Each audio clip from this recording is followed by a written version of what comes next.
I have no clue about what I want to do with my life. I have no interest because I saw every subject as a study, as work, and I excelled at every subject just for the purpose of excelling and not learning. And quite frankly, I'm very scared. John Taylor Gatto, a retired school teacher and activist critical of compulsory schooling, asserts, "We could encourage the best qualities of youthfulness, curiosity, adventure, resilience, the capacity for surprising insight simply by being more flexible about time, texts, and tests, by introducing kids into truly competent adults, and by giving each student what autonomy he or she needs in order to take a risk every now and then." But we don't do that. Between these cinder block walls, we are all expected to be the same.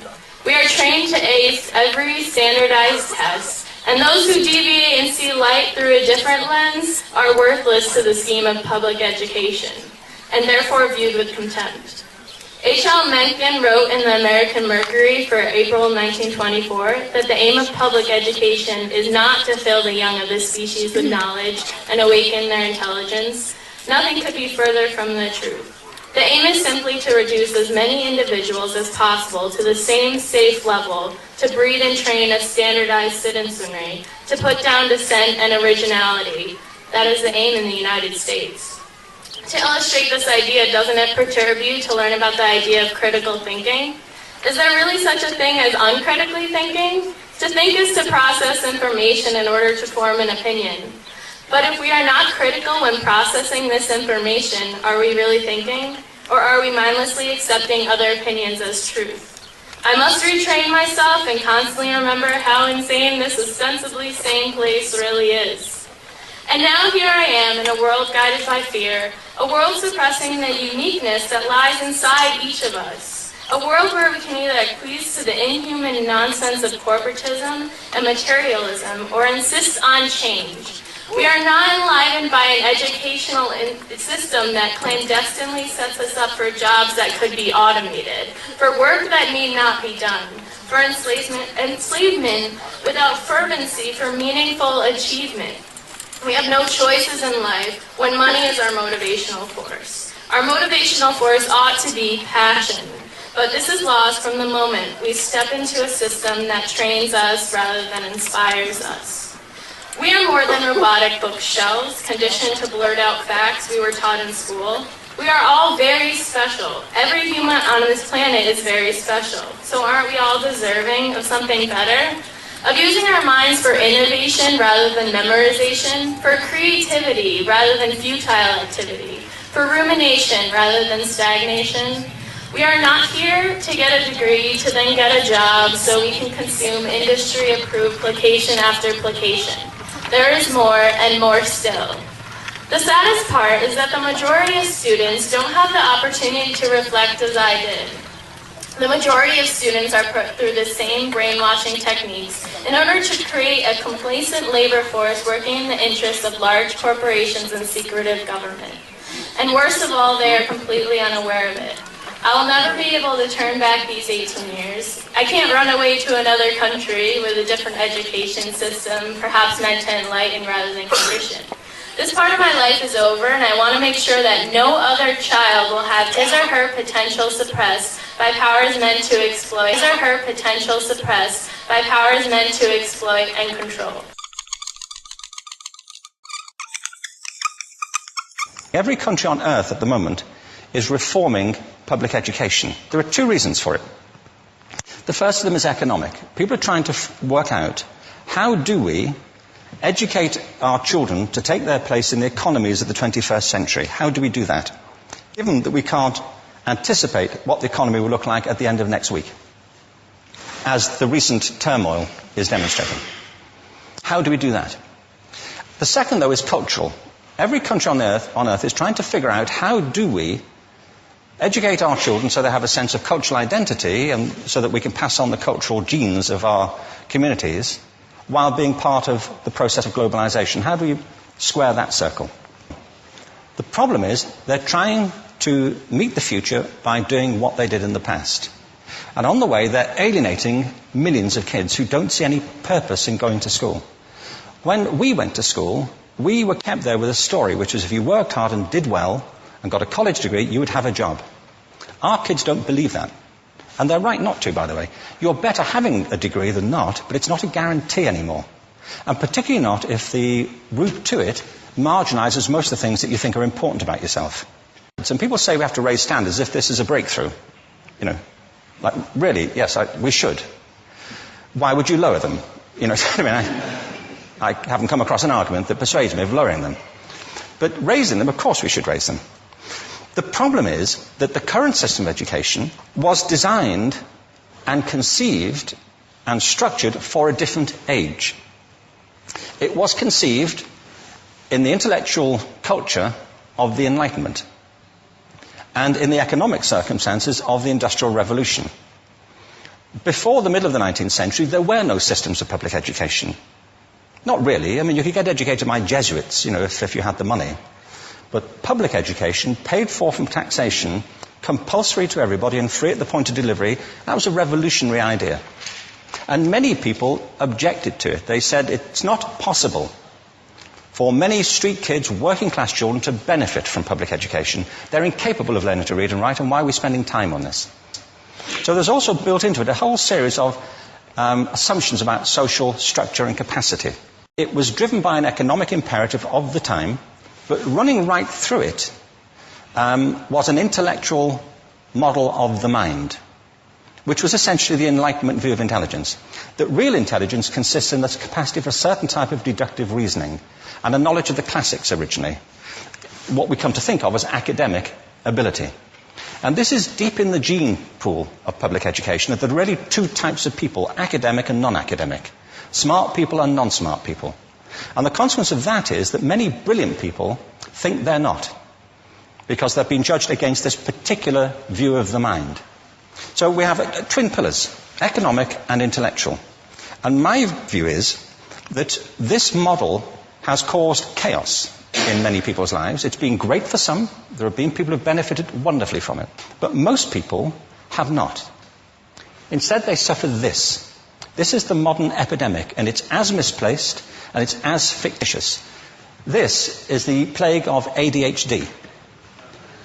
Now, this is a map of the incidence of ADHD in America, or prescriptions for ADHD. Don't mistake me here. I don't mean to say there is no such thing as attention deficit disorder. I'm not qualified to say if there is such a thing.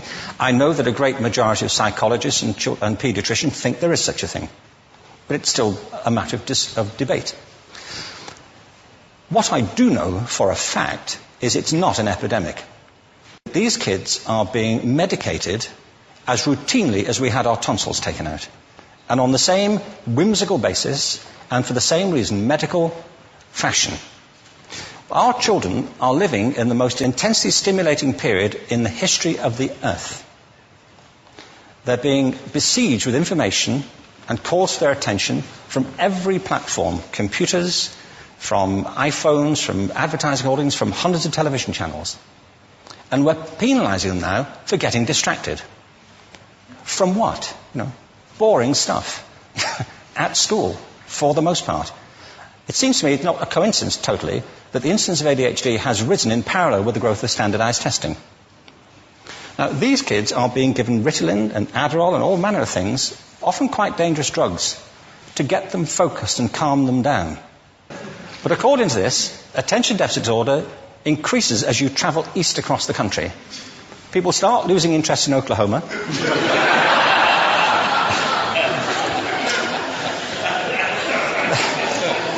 They can hardly think straight in Arkansas.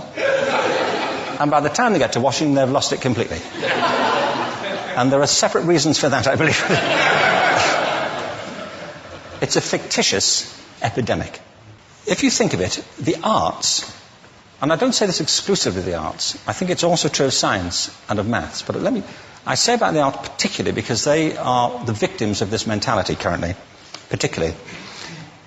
The arts especially address the idea of aesthetic experience.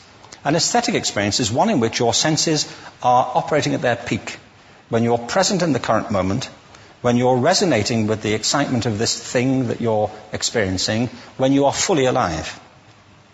An anesthetic is when you shut your senses off. and deaden yourself to what's happening. And a lot of these drugs are that. We're getting our children through education by anesthetizing them. And I think we should be doing the exact opposite. We shouldn't be putting them asleep. We should be waking them up to what they have inside of themselves. But the model we have is this. I believe we have a system of education that is modeled on the interests of industrialism and in the image of it. I'll give you a couple of examples. Schools are still pretty much organized on factory lines, ringing bells, separate facilities, specialized into separate subjects. We still educate children by batches. We put them through the system by age group. Why do we do that? Why is there this assumption that the most important thing kids have in common is how old they are? It's like the most important thing about them is their date of manufacture. You know what I mean? Well, I know kids who are much better than other kids at the same age in different disciplines, or at different times of the day, or better in smaller groups than in large groups, or sometimes they want to be on their own. If you're interested in the model of learning, you don't start from this production line mentality. It's essentially about conformity, and increasingly it's about that as you look at the growth of standardized testing and standardized curricula. And it's about standardization. I believe we've got to go in the exact opposite direction. That's what I mean about changing the paradigm. There was a great study done recently of divergent thinking. It was published a couple of years ago. Divergent thinking isn't the same thing as creativity. I define creativity as the process of having original ideas that have value. Divergent thinking isn't a synonym, but it's an essential capacity for creativity. It's the ability to see lots of possible answers to a question, lots of possible ways of interpreting a question, to think what Edward de Bono would probably call laterally, to think not just in linear or convergent ways, to see multiple answers, not one. So, there are tests for this. One kind of cod example would be people might be asked to say, how many uses can you think of for a paperclip? One of those routine questions. Most people might come up with 10 or 15. People who are good at this might come up with 200. And they do that by saying, well, could the paperclip be 200 foot tall and be made out of foam rubber? Does it have to be a paperclip as we know it, Jim? Now, there are tests for this, and they gave them to 1,500 people. This is in a book called Breakpoint and Beyond. And on the protocol of the test, if you scored above a certain level, you'd be considered to be a genius at divergent thinking. Okay? So my question to you is, what percentage of the people tested, of the 1,500, scored at genius level for divergent thinking? Now, you need to know one more thing about them. These were kindergarten children. So what do you think? What percentage at genius level? 80. 80, okay. 98%. Now, the thing about this was it was a longitudinal study.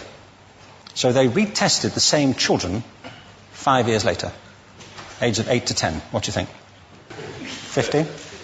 They retested them again 5 years later, ages 13 to 15. You can see a trend here, can't you? Now, this tells an interesting story, because you could have imagined it going the other way, couldn't you? You start off not being very good, but you get better as you get older. But this shows two things. One is we all have this capacity, and two, it mostly deteriorates. Now, a lot of things have happened to these kids as they've grown up. A lot. But one of the most important things that happened to them, I'm convinced, is that by now they've become educated. They've spent 10 years at school being told there's one answer, it's at the back. And don't look. And don't copy, because that's cheating. Outside schools, that's called collaboration, but inside schools. Now, this isn't because teachers want it this way, it's just because it happens that way. It's because it's in the gene pool of education. We have to think differently about human capacity. We have to get over this old conception of academic, non-academic, abstract, theoretical, vocational, and see it for what it is, a myth. Secondly, we have to recognize that most great learning happens in groups, that collaboration is the stuff of growth. If we atomize people and separate them and judge them separately, we form a kind of disjunction between them and their natural learning environment. And thirdly, it's crucially about the culture of our institutions, the habits of the institution and the habitats that they occupy.